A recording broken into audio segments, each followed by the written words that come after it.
शुद्ध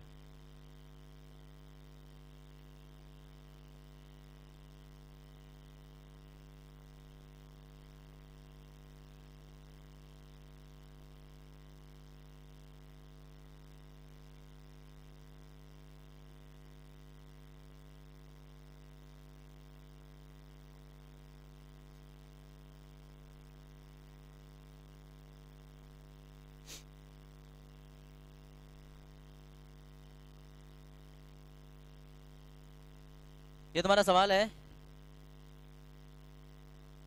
100 ग्राम सुक्रोज को, हाँ सुक्रोज चीनी, सुक्रोज चीनी होता है। 100 ग्राम सुक्रोज को 1000 ग्राम जल में मिलाने पर बासदाब में आप ज्ञात कीजिए।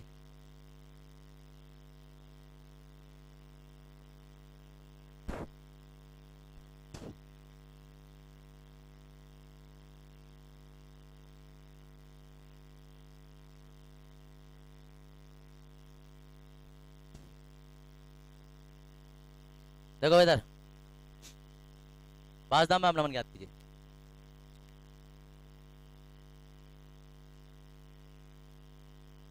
दिया है, जो जहां अभी वहीं रुक जाओ और देखते रहो, पहले दिया है। दरअसल ये सवाल जिसने एक बार देख लिया वो तो बड़ी फटाफट करेगा, और जिसने नहीं देखा वैसा उससे हिलेगा मैंने, उसे यही नहीं पता चलेगा कि फॉर्मूला लगाना क्या है। ठीक है जी। तो सबसे पहले दिया क्या है, 100 ग्राम सुक्रोज दिया है, तो हम कहेंगे सुक्रोज क्या है, विलेय है। सुक्रोज का भार हम इस डब्लू से दर्शाएंगे, विलेय का भार, और वो कितना 100 ग्राम। विलायक दे दिया उन्होंने,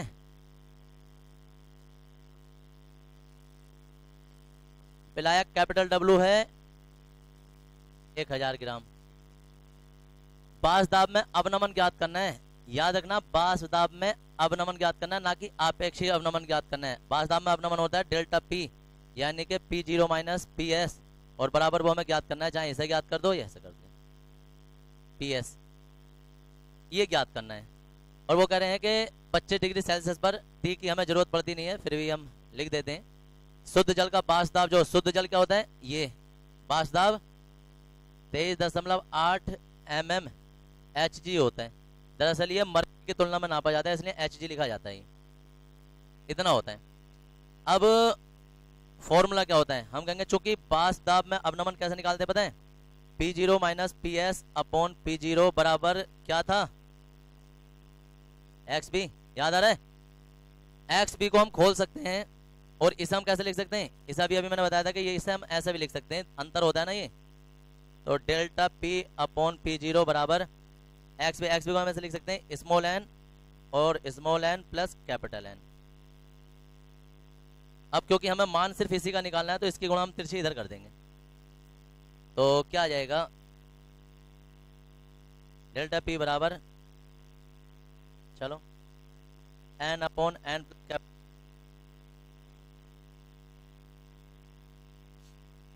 तक हो गया। अब यहां तक करने के बाद में हमें n के और कैपिटल N के मान खोलने हैं। तो देखो मान कैसे खोलेंगे, डेल्टा P का जब हम मान निकालेंगे तो स्मॉल n का मान होता है भार बटे अणुभार, नीचे भी भार बटे अणुभार, स्मॉल m हो जाएगा। कैपिटल N के लिए भार बटे अणुभार, और गुणा P0 तो है। अब ये सारे मान हमें लगाने हैं। अब ये मान कहां से लाएंगे, W का मान तो ठीक है, M का मान तो हमें पता नहीं, तो स्मॉल m सुक्रोज, सुक्रोज होता है C बार है H22O11, और इसका भार जो आता है वो 342 आता है, 342, कल ही फर्स्ट के बैच में निकाला था हमने। हाँ जी। और कैपिटल M का मान, कैपिटल M क्या है, जल, कितना आ जाएगा 18। अब ये मान हमें पता है, स्मॉल W स्मॉल हमारे पास 100 ग्राम, और M का मान है 342 ग्राम, और प्लस ऊपर आ जाएगा 1000 ग्राम और नीचे आ जाएगा 18, और बासदाब है 23.8 जी, वही घिसी पिटे हमारी कहानी है कि केमिस्ट्री में कैलकुलेशन के नंबर होते हैं। शुरू हो जाओ यहाँ से। देखो उधर 100 बट्टे और ये 342 तो भी ऐसे रहने देना, नीचे एलसीएम ले लेंगे हम 3 गुणा 18, इधर तिरछी गुणा कर देंगे तो यहाँ तो हो जाएगा 1800 और यहाँ 342 पे 3 जीरो लग जाएंगे। गुणा भी इससे हम कुछ नहीं कह रहे। अब याद रखना ये जब नीचे आएगा ना तो वो इससे कट जाएगा ये, और ये ऊपर जाने वाला है। तो ऊपर क्या होने वाला है 1800 और 1800 इसमें जब जोड़ेंगे देखो इधर तो ये 3 जीरो के सामने तो यहाँ से जुड़ जाएंगे, 3 जीरो के साथ यहाँ से 2 ये आ जाएगा, 1 आ जाएगा 3, फिर ये 34 ऐसे आ जाएगा पूरा।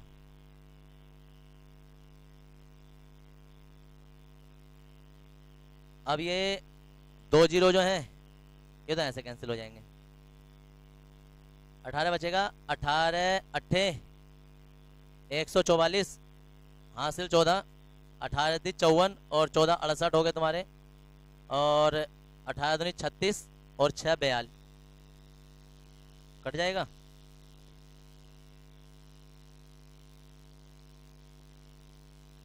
हाँ कट रहा है, कैंसिल हो रहा है क्योंकि कैंसिल होने से अच्छा रहता है। 18 × 18 कितना बचेगा 16 बचेगा, तो कितना बचेगा तो 9 ना। तो बनाने वाले ने कुछ इस हिसाब से क्वेश्चन बनाया होगा कि लोगों को ज़्यादा परेशानी ना पड़े, उन्हें पता है स्टैंडर्ड 23 से इतना। अब हम इसे जब इसे ऐसे समझना ना 10 बढ़ा दिया हमने ये, तो अभी 191 से हम 238 को करेंगे, 7 जाएगा, 13 में से 9 जाएंगे, 4 बचेंगे, दशमलव के 0 बढ़ा देंगे, 19 धोनी जाएगा और कितना हो जाएगा 2, 9 दूनी 18 और 2 1 2 1 3, यहाँ जाएगा 8 और 17 9, 19 दूनी 38 57 19 पंजे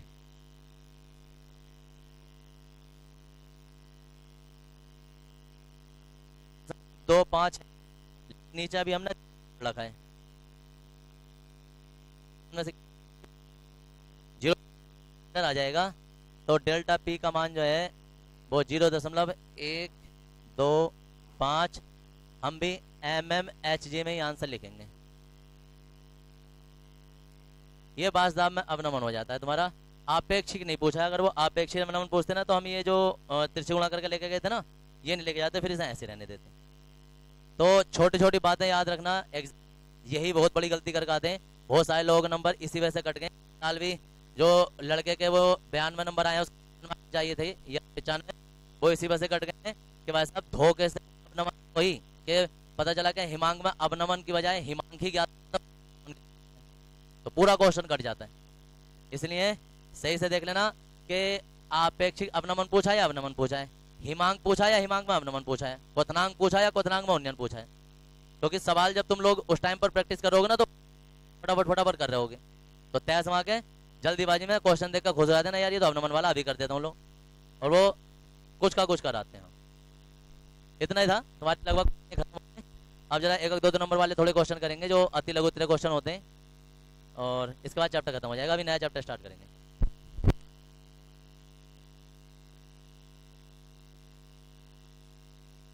क्या कारण है कि सड़कों पर जमी हुई बर्फ को पिघलाने के लिए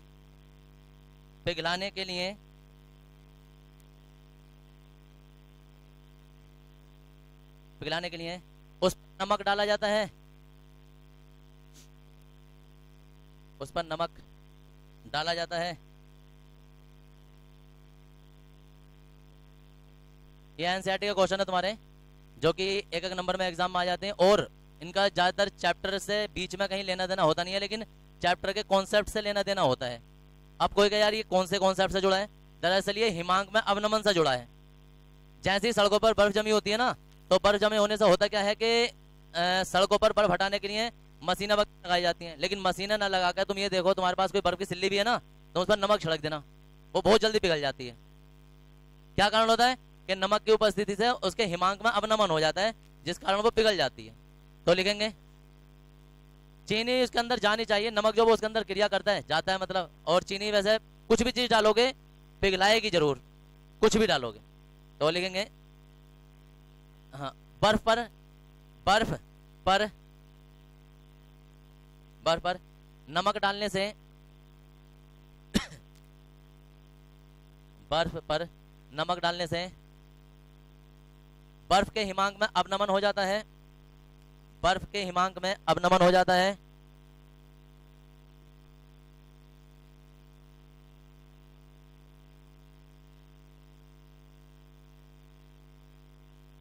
अवनमन हो जाता है और बर्फ जल्दी पिघल जाती है,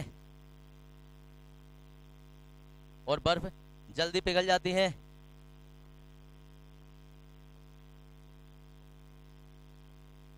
इसके अतिरिक्त ये बोर्ड पे देखो, इसके अतिरिक्त बर्फ को हटाने के लिए कैल्शियम क्लोराइड का प्रयोग भी किया जाता है, बर्फ को हटाने के लिए कैल्शियम क्लोराइड का प्रयोग भी किया जाता है।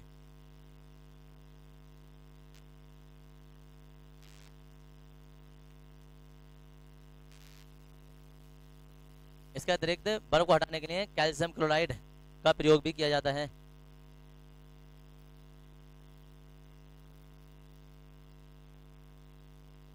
अगला क्वेश्चन, प्रेशर कुकर में खाना जल्दी क्यों पक जाता है?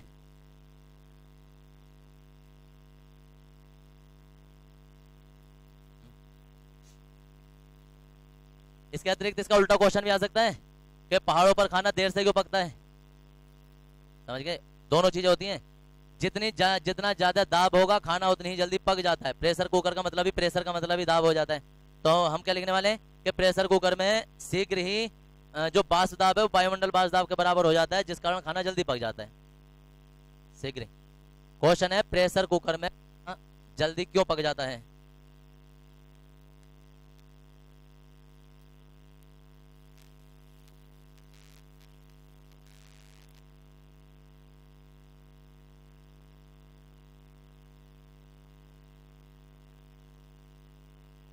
आंसर में लिखेंगे,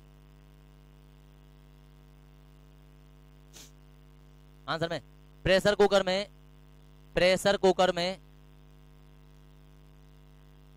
प्रेशर कुकर में शीघ्र ही वाष्प दाब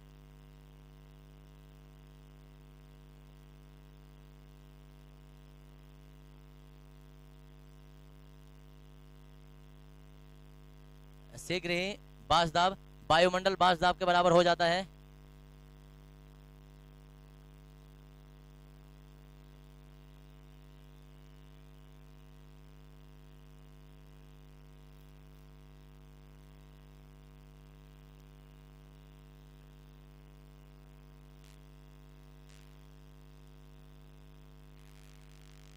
हो जाता है जिस कारण खाना जल्दी पक जाता है।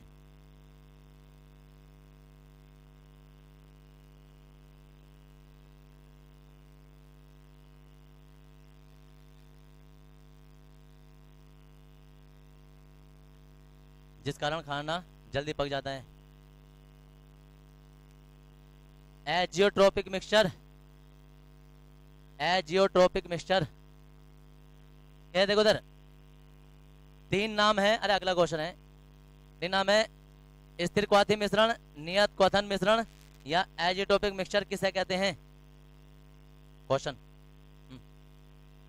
क्या हो गया? खतरनाक। हाँ ये है, क्वेश्चन लिखे जा रहे हैं इसमें। क्वेश्चन में क्या गलत है? हाँ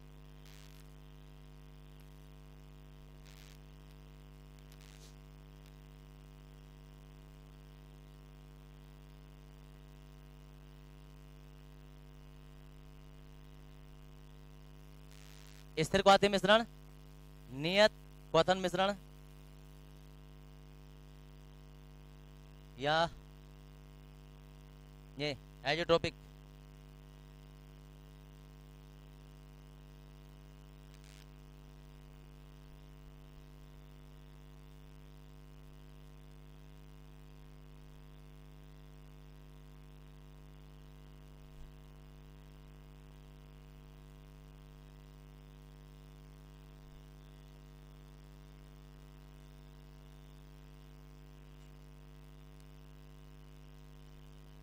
ओके भाई, लिखेंगे इसमें बिलियन, वे बिलियन, वे बिलियन जो बिना संगठन में परिवर्तित हुए, बिना संगठन में परिवर्तित हुए आश्रित होते हैं, बिना संगठन में परिवर्तित हुए आश्रित होते हैं और नियत ताप पर उबलते हैं, और नियत ताप पर उबलते हैं। बिना संगठन में परिवर्तित हुए आश्रित होते हैं और नियत ताप पर उबलते हैं।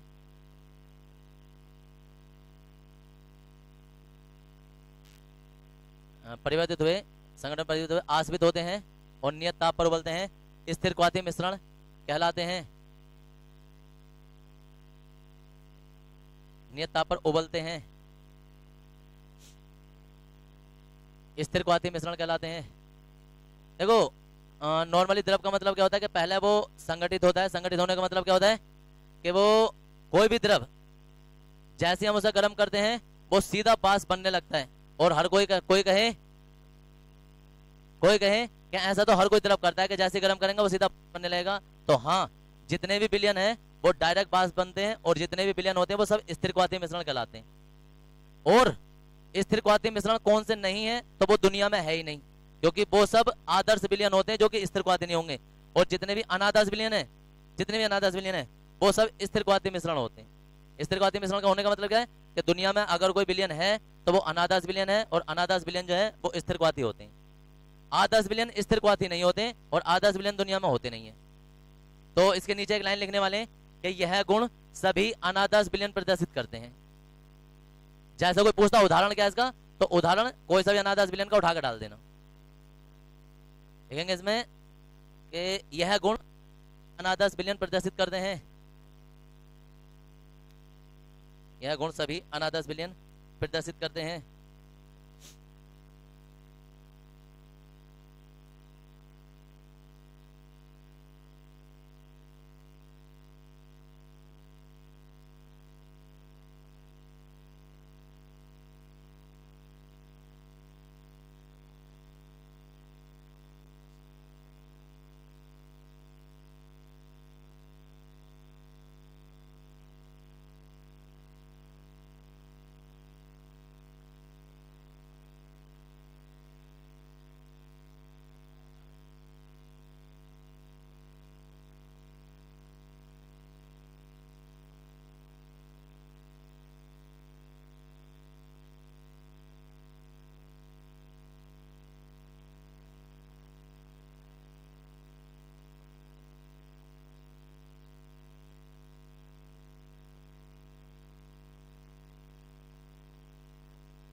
क्वेश्चन है एक मोलर तथा एक मोलर विलयनों में कौन अधिक सांद्र है? कौन अधिक सांद्र है? देखो जल्दी क्वेश्चन, कौन अधिक सांद्र है?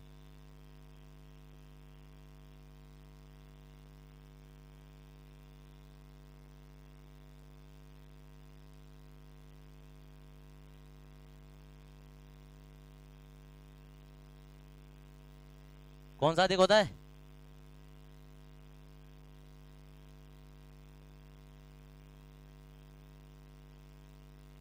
लिख लो आंसर में, एक मोलर से अधिक सांद्र होता है।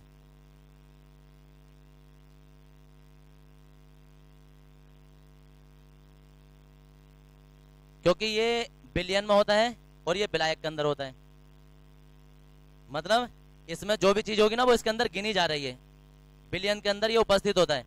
और ये पहले 1 किलो अलग से विलायक डाला जाएगा, ये उसके अंदर बाद में डाला जाएगा और वो उसी के अंदर इंक्लूड होता है, तो वो सांद्र अधिक होगा। हो गया भाई?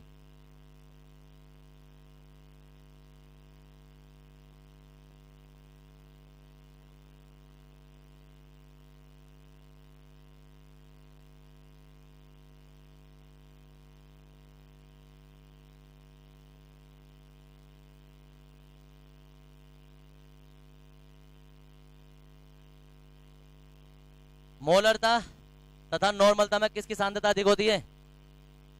किसकी होती है भाई?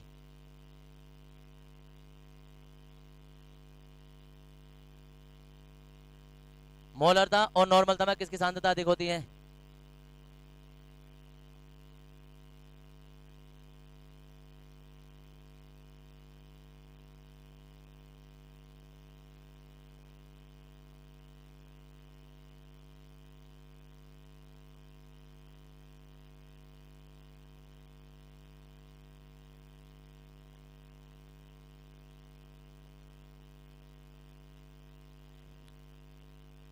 ये एग्जाम में ऐसे भी आ रखा है, ऐसे करके एक एम लिखा हुआ था और एक एन लिखा हुआ था, एक एम H2SO4 और एक एन H2SO4 में कौन अधिक सांद्र होगा? तो एम वाला अधिक सांद्र होगा। कारण सुन लो, कारण ये होता है कि जब हम नॉर्मलता निकाल, देखो ये तो सीधे सीधे मोलों की संख्या होती है, भार बटे अणुभार, लेकिन जब नॉर्मलता निकालने होते हैं ना तो भार बटे अणुभार तो होती है, साथ में क्षारकता से भाग और होती है इसमें, जिस कारण इसका मान थोड़ा कम हो जाता है। समझ में आ रहा है? क्षारकता से और भाग होती है इसमें, जबकि इसमें क्षारकता का कोई रोल नहीं होता, ये तो डायरेक्ट ही हो जाता है, तो इसलिए इसका मान थोड़ा सा अधिक रहता है, इसका कम होता है। जब अधिक मान होता है तो ये थोड़ा सांद्र ज्यादा होता है। तो क्वेश्चन एक H2SO4 के नहीं आ रखा था, मैंने सिर्फ मोलरता नॉर्मलता बनाया है। जब तुम अनसोल्व पेपर उठा के देखोगे तो उसमें तुम्हें दिख जाएगा ही, तो डायरेक्ट आंसर में लिख देंगे ऐसे करके, एक एम H2SO4 और एक एन H2SO4 में एक एम H2SO4 अधिक सांद्र होता है।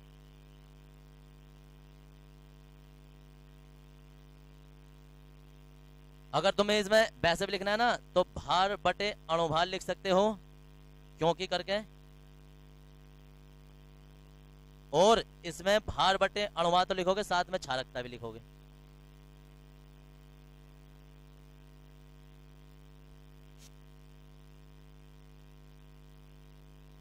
हो गया? यार रखा क्वेश्चन एग्जाम में।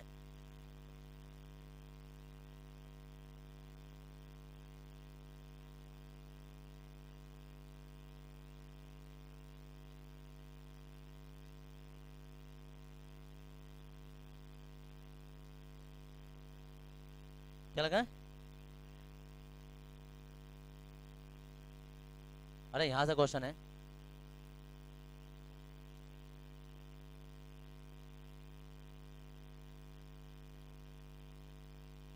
पहला, दूसरा,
यह है क्वेश्चन, बोर्ड के एग्जाम में रखा है।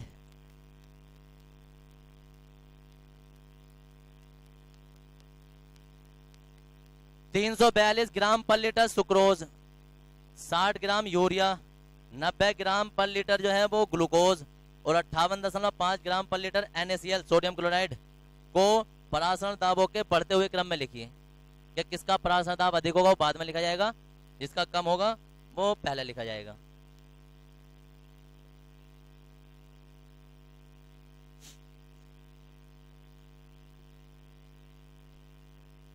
बढ़ते हुए क्रम में लिखिए। कौन होशियार है? अबे दिमाग चलाओ थोड़ा सा, दिमाग। साइंस लेके अचार डालोगे इसका। पाई बी बराबर NRT।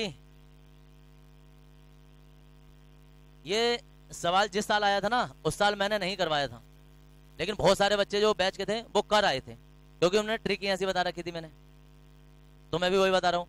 सिर्फ इसी की नहीं, अभी 4-5 क्वेश्चन आएंगे या 1000 तरीके के बैच आएंगे ना, तुम भी कराओगे, लेकिन सूत्र हमारे पास ये है। और दरअसल जो भी चीज प्रभावित करने आ जाए ना, घटते क्रम में बढ़ते क्रम में प्रभावित करने वाले कारक, या ये इससे अधिक होगा, ये इससे कम होगा, तो भाई साहब उस चीज का पहले दिमाग में सूत्र घुमाओ और देखोगे यार ये चीज इस चीज से प्रभावित हो रही है नहीं हो रही है। जैसे कि मैंने तुम्हें उसमें संधारित्र में बताया था कि C बराबर जो है वो K एप्सिलॉन नॉट A/D है। तो तुम्हें पता किन किन चीजों पर निर्भर करता है, किन किन चीज के घटने से बढ़ने से बढ़ जाएगा। ऐसे ये भी है, किन किन चीज के बढ़ने पर, किन किन चीज के घटने पर प्रासंदाप। प्रासंदाप क्या है इनमें से? पाई। तो पाई हमारा एक साइड रह जाएगा। अब देखो किन किन चीजों पर निर्भर करता है, nRT/P। अब कैसे नहीं है, क्योंकि जब किसी चीज को प्रभावित कर रहे होते हैं ना तो फॉर्मूला फुल खोल लेते हैं, कोई सी भी चीज छुपी ना रह जाए, मतलब सूत्र के अंदर सूत्र ना छुपा रह जाए। जैसे कि अभी n के अंदर सूत्र छुपा हुआ है, क्या रह गया?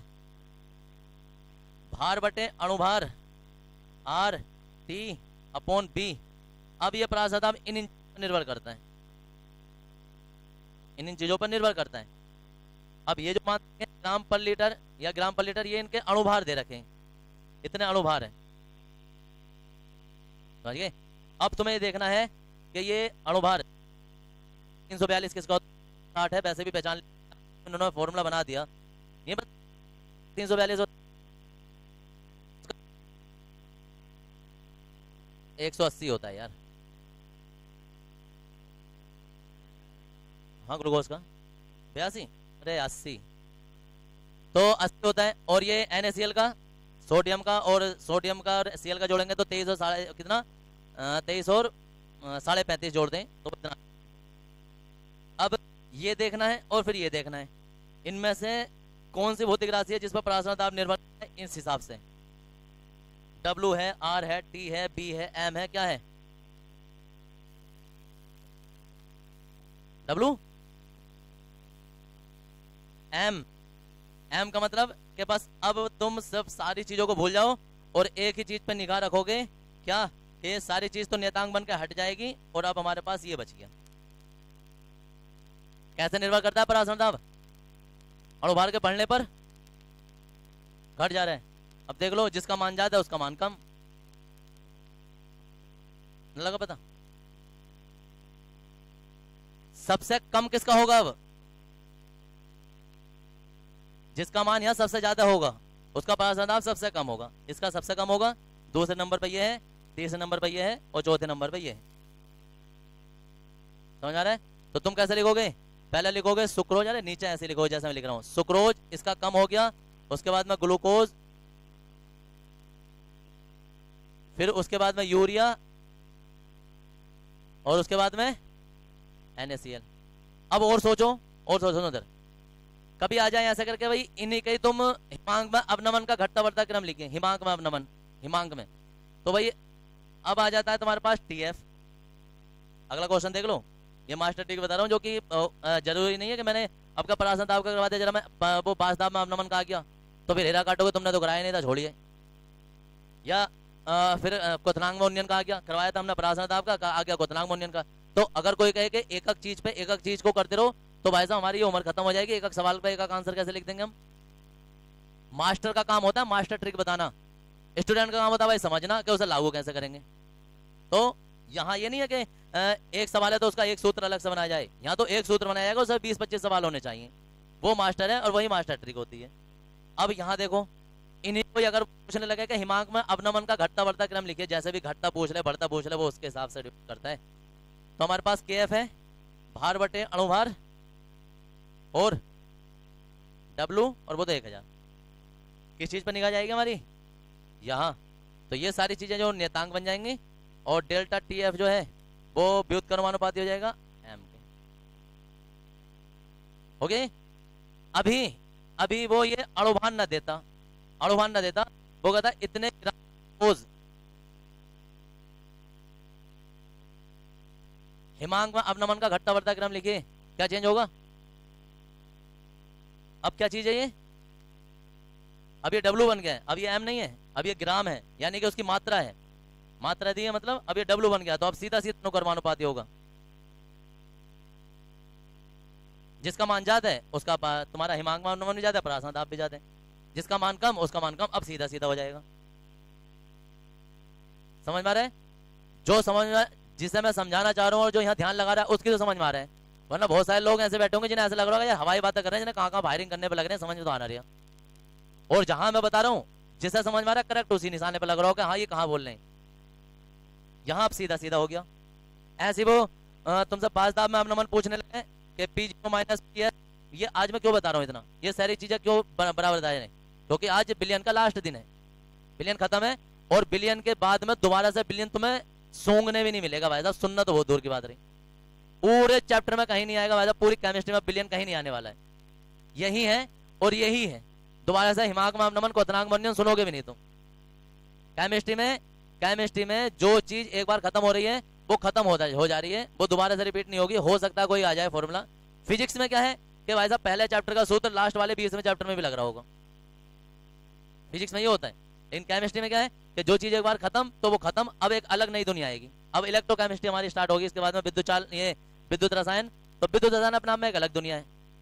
तो यहाँ इसलिए सारा कॉन्सेप्ट इसलिए बताया जा रहा है ताकि कोई भी क्वेश्चन जब आ जाए तो तुमसे छूटे ना। और सही तरीका तो यह है कि जब तक तुम पूरा चैप्टर खुद नहीं पढ़ोगे ना तब तक तुम्हारी समझ में कुछ आएगा नहीं, मैं यहाँ कितना भी बोलता रहूँ। जब खुद पढ़ोगे ना खुद समझ से आएगा यार ये क्या चीज है भाई, ये क्या चीज है और ये क्या चीज है, तब अपने आप में सब कुछ आता है। तो ये सीधा सीधा अभी ये हिमांक में, क्यों हिमांक नहीं, बास दाम में अवनमन, अपेक्षित अवनमन। अब ये है कि तुम्हारा कितना था एक्स बी को हम क्या लिख सकते हैं, भार, और यहाँ भार बटे अणुभार, ये सब आते हैं, इन दोनों पे डिपेंड करेगा जो भी करेगा विलय की मात्रा पर, कि बढ़ने पर बढ़ेगा या के बढ़ने पर घटेगा, जो भी चीज दी हो वो उस हिसाब से तुम देख लोगे। अगर मात्रा दी होगी तो बढ़ने पर बढ़ेगा, अगर अणुभार में मान दिया होगा कि भाई इसका मान बताइए तो उसके बढ़ने घटने पर बढ़ेगा, उल्टा हो जाता है। नीचे वाली चीजों को तो इतना नहीं देखते, ऊपर वाली चीजों पर डिपेंड होता है जो भी होता है। तो ज्यादातर जो भी चीज दी होती है वो विलय की मात्रा को देखा जाता है, विलायक या बिलियन तो लगभग किसी में भी नहीं पूछा जाता, आज तक ना पूछा गया है और हो सकता है आने वाले टाइम में भी नहीं पूछा जाएगा। जैसे कि तुम्हारी तो है भार बट मोलरता एम जो होता है और गुणा क्या हो जाता है 1000, तो इस चीज पर निर्भर क्या दिया ज्यादा, इस पर पूछेंगे, दोनों चीजें डिपेंड करती हैं। तो इसलिए होश में होकर सही से, क्योंकि बिलियन हमारा खत्म ही हो गया, इसमें कुछ बचा है नहीं, तो इसमें सही से तुम ये देख लेना कि क्या चीज पूछी जा रही है और क्या है, ये भी उतार लेना, ये वाला क्वेश्चन जो आंसर ये करके ऐसे उतार लेना। हिमांक में अवनमन आ जाए, क्वथनांक में उन्नयन आ जाए, बास दाब में अपेक्षित अवनमन आ जाए, या परासरण दाब आ जाए, या एक और चीज भी होती है अणु संख्या गुण। तो अणु संख्या गुण भी देख लेते हैं कि किस हिसाब से अणु संख्या गुण बढ़ते हैं, किस हिसाब से अणु संख्या गुण घटते हैं। अभी मैं इनमें से किसका अणु संख्या गुण सबसे अधिक होगा, किसका अणु संख्या गुण सबसे अधिक होगा, तो अणु संख्या गुण की परिभाषा दिमाग में घूमनी चाहिए और अणु संख्या गुण पता होना चाहिए। अणु संख्या गुण होता क्या है, अणु संख्या गुण का कोई सूत्र नहीं लिखवाया मैंने, लेकिन करवाया हर उसमें ही है। किसका अणु संख्या गुण सबसे अधिक होगा,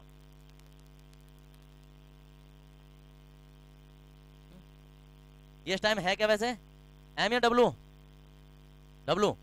अणु संख्या गुण जो होते हैं ना, अणु संख्या गुण वो विलय की मात्रा पर निर्भर करते हैं, विलय की मात्रा पर। बार बार हम लिखते थे कि पाई बराबर जो वो आ गया डब्लू का आ गया, या उसके आगे हम कहेंगे ये इस पर निर्भर करता है, ये अणु संख्या गुण है, या ये टीएफ आ जाता था, हम डब्लू का अनुक्रमानुपाती दिखाते थे, कहते थे ये अणु संख्या गुण है।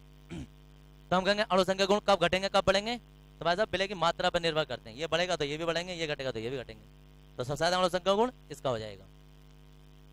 कुछ भी पानी की तरह तुम्हारा बिलियन हो जाना चाहिए, जो भी कुछ पूछ ले तुमसे सब ऑटोमेटिक अपना आना चाहिए। ऐसा नहीं है कि भाई साहब याद रखना बिलियन से कुछ भी आएगा ना तो वो वही आएगा जो मैंने लिखवा दिया, इससे हटकर कुछ नहीं आएगा, बस घुमा घुमा का आ सकता है, टेढ़ा मेढ़ा करके आ सकता है, अलग अलग तरीके से आ सकता है, लेकिन यही आएगा। इस दिमाग से हम निकाल देना कि भाई साहब कुछ और हटका आ जाएगा। बहुत सारे लोग कहते हैं यार ये तो पता ना हमें करवाया नहीं, सोचो वो वही चीज होगी, कहीं ना कहीं मिलती जुलती होगी, या तुम आगे पीछे का जोड़ जाड़ कर बनाएंगे। तो बिलियन में जो है वो सब है तुम्हारे पास, जब एग्जाम टाइम में तुम जाओगे तो तुम सोचना सिर्फ क्वेश्चन जितने मैंने लिखवा मान के चलना इनमें से कोई भी नहीं आएगा, लेकिन आएंगे भी यही वाले, कोई नहीं आएगा लेकिन आएंगे भी यही वाले। कैसे आएंगे कि हो सकता है हमने किसी के और नाम से लिखवाया उसमें कोई और नाम से आ गया, नाम चेंज हो सकता है, तो वो तुम अपना हिसाब लगा कर, जैसे स्त्रीपाती मिश्रण ही है 3 अलग अलग नामों से, एक साल कैसा आया पता है, फिर वो एक बात याद आ गई जैसे मुझे ऐसा आया था,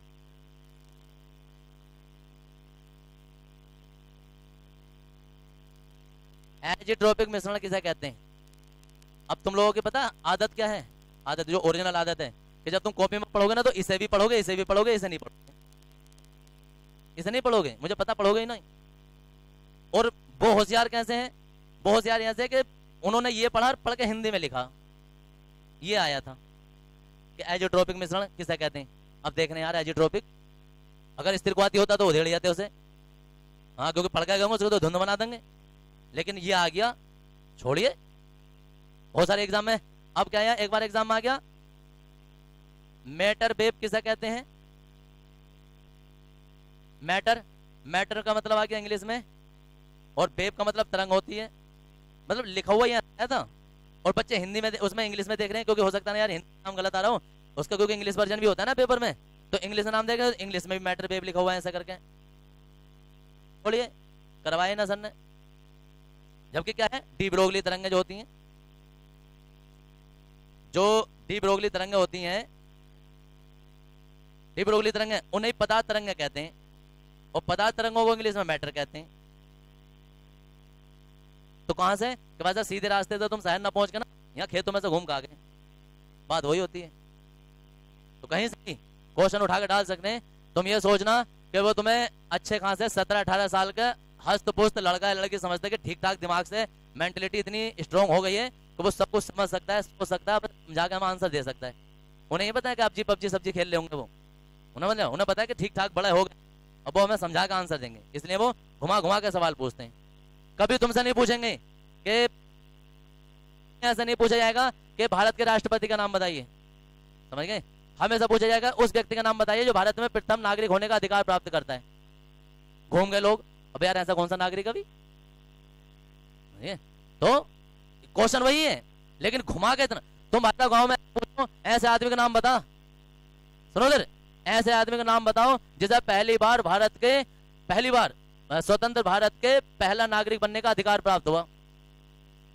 अब अगर जो राजेंद्र प्रसाद है, लेकिन हर कोई सोचेगा यार पता नहीं क्या पूछ रहे हैं अभी, पहली बार। तो बहुत सारे क्वेश्चन आते हैं इंटर में, तुम्हें कभी सीधा क्वेश्चन नहीं आएगा, ये उतार लिया, अब नया चैप्टर स्टार्ट करते हैं, टाइम अभी जल्दी फटाफट करेंगे।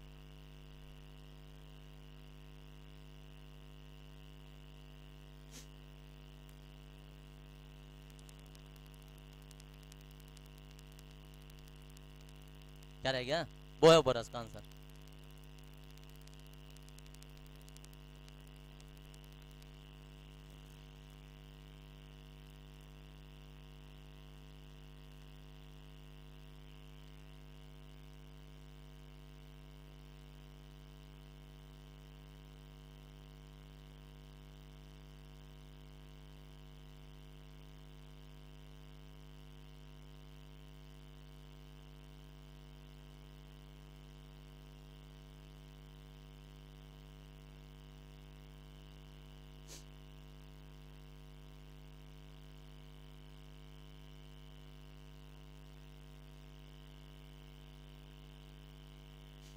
हैंग भी विद्युत रसायन ही है,